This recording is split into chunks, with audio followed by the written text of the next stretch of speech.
हल्ला चका बाबा अरे हाय हाय हाथ दिया पियले नशा हो जाला। नजरिए हया हो नजरिए गया हो नजरिए हम मौत नजरिए सजा हो नजरिए नजर के नजर से मिलावेला और नजरिए के मारल के बचिए ना। पीछे निके भाई के भैया एक क्या नाम है आपका? निशा।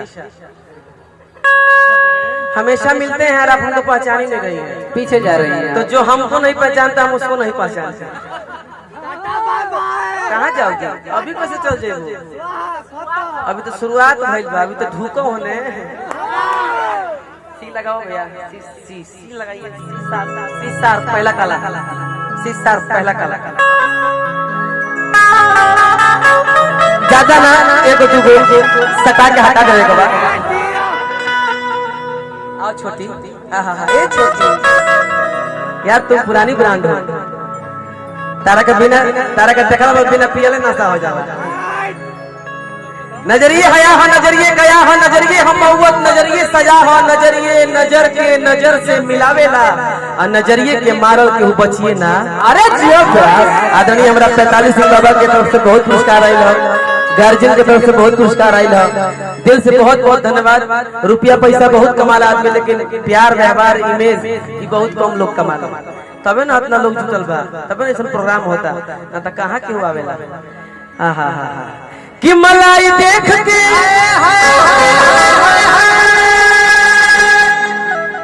बाबा कहाँ गए? बाबा ए बाबा वाह वाह वाह ए बाबा बाबा देखिए तो हम राउ लइका आई हमार मेहरारू तार पतो भाई ए हमार बाबू। लेकिन अरे एक बार आई लव यू बोल दो ना। बोल दो अरे बोलो आई लव यू। ऐसे ही बोलो जरा प्यार से बोलो प्यार से बोलिए आई लव यू। प्यार से बोलिए आई लव यू बाबा। बाबा क्या कहते कि आई लव यू अंकल बाबा हेती को के दे दो तान दो एक खाली बाबा तनी खड़ा हो जाओ, ओइजे खड़ा हो जा, तनी खड़ा कर सबे बाबा के एक खाली। हां आ एक खाली ओइजे से एक खाली दे दो। जिया बाबा भोजपुरी बोले वाला जी हजूरी ना कोई रियल बात है, ये मोछ है सबकर थोड़ी हो जाला। अरे जिया प्यास मोछ तो सबे रखेला, लेकिन रखो का तनी चेहरो होके के चाहिए। यार चेहरा बाबा ओ माय गॉड। मलाई देख के ये करना मन कर चाटेला। अरे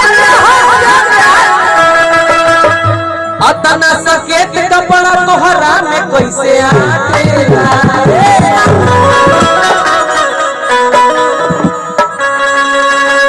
अपने से पहिरेलू की हमार बाबा पहिरावेला। इहे बात हमारा दिमाग में नया आते।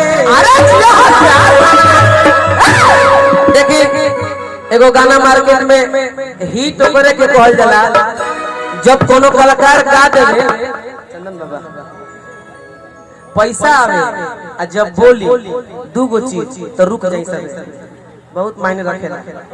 पैसा आई तो मम्मीला और सिक्का लेगो सेंटो गंजी की नहीं और रूपा मर गई। रूपा डांसर थी वो मर गई, बहुत बुरा हो गया ऐसा। पता नहीं एक्सीडेंट में आज खबर मिला, पता नहीं कैसे मर गई। अच्छा फिर बात करूँ ना, शायद डेथ कर दी। एक बार बात कीजिएगा, कोई बात नहीं, क्षमा है, कोई बात नहीं। भगवान उनकी आत्मा को शांति दे, लेकिन कोई बात नहीं, छोड़िए बात यहाँ करा जाए। अच्छा चलो रुका ना, छोड़ो ना, तू जाओ कि आवता कोई के नौकरिया। क्या नाम है आपका? सुमित जी। आवता कोई के नौकरिया हर की जाति की नली हो तू बंदा। ए छोटी धीरे ना तो लगी रे।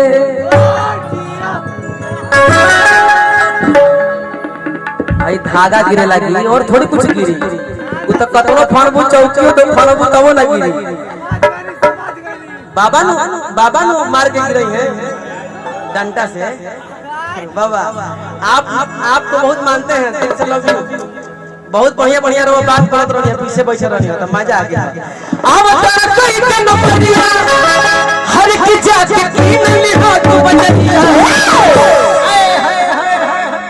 ब्यास ब्यास टराई लो आप चलिए ना टराई लो तो चलो हल्के हल्के धीरे धीरे जी अच्छा डांस करी बताएं सबे। देखिए रिया जी अगर आवाज सुन रही हो तो अब रिया जी बोल रहे हैं तो कम से कम आप आ जाती तो बड़ा अच्छा रहता मेरे लिए। तो दिल से बहुत बहुत खुशी मिलती, नहीं तो हमको कोई शौक थोड़ी है कि हम तो आए हैं अपना भी हिला सकते हैं, हम जा सकते हैं, लेकिन भाव है हर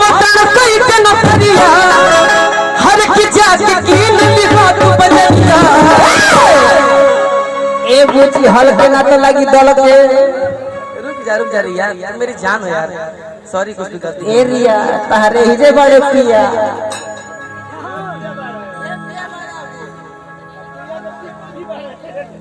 हम एक बात आपको बताएंगे, हर की जाति की लिखो तू बजरिया जे अच्छा करी भैया खुद बता दिया लो, ठीक ना।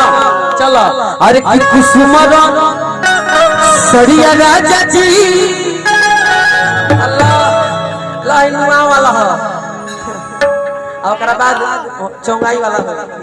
अरे की कुसुमर सड़िया राजा जी चाचा, अरे की बेला ऊंचे को करिया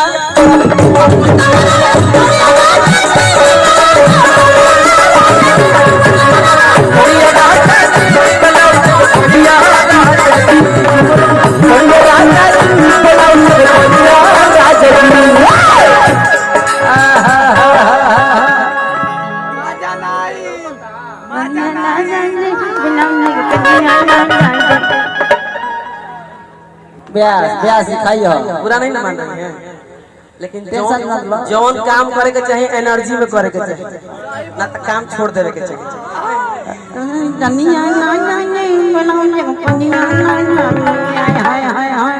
रुकिए छोटी जरा ना पाइए, ए छोटे आओ क्या बात है, एकदम खा जा बढ़िया से। आओ कोई बात नहीं। अरे की कुसुमर ई हल्ला चका बाबा खा दिया। अरे की कुसुमर सड़िया राजा जी ब्लाउज को करिया